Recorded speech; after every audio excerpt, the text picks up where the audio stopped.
And we've touched on stress as a huge factor, adverse childhood events, relationships. Stress is obviously huge, and there's things we can do to deal with that, both for the individual and for their relationships, their family, their environment. What about nutrition? Is there any evidence for a role of nutrition? Sure. We all know that sugar metabolism is one of the great benefits of being a human that's made us capable of moving ahead of many animals.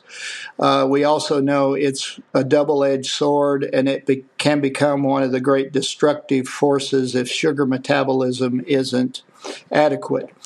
When you look at the human being, nutrition and those things that affect things like sugar metabolism, fat storage, the ability to quiet the endocrine system so that we don't have neurohormones like ATCH and some of the adverse neurohormones that disrupt the system and homeostasis, but also tear up tissues in well balance, that we are in trouble and we age faster, we have shorter lifespan, and emotionally our brain deteriorates more rapidly. So nutrition is just as important as medication for the early stage when we have to really quiet someone down with attention deficit disorder rapidly, and can't do that by learning and psychotherapy.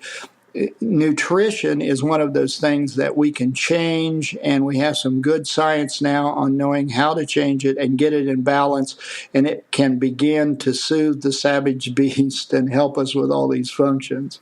Wow. So what jumped out at me from what you just said was that nutrition is as important as medication.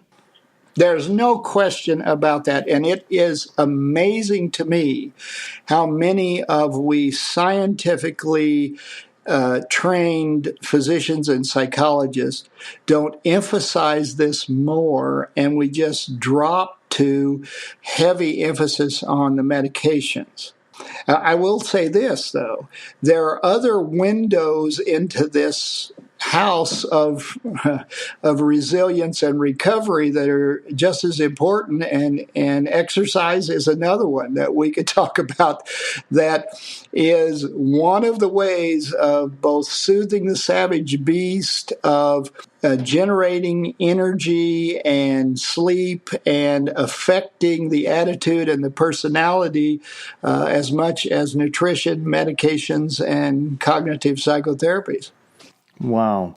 So sleep, nutrition, exercise, these different lifestyle factors or forces are part of causation and potentially part of treatment, should be part of treatment, and are as effective, as important as medication, possibly more so because they're causation.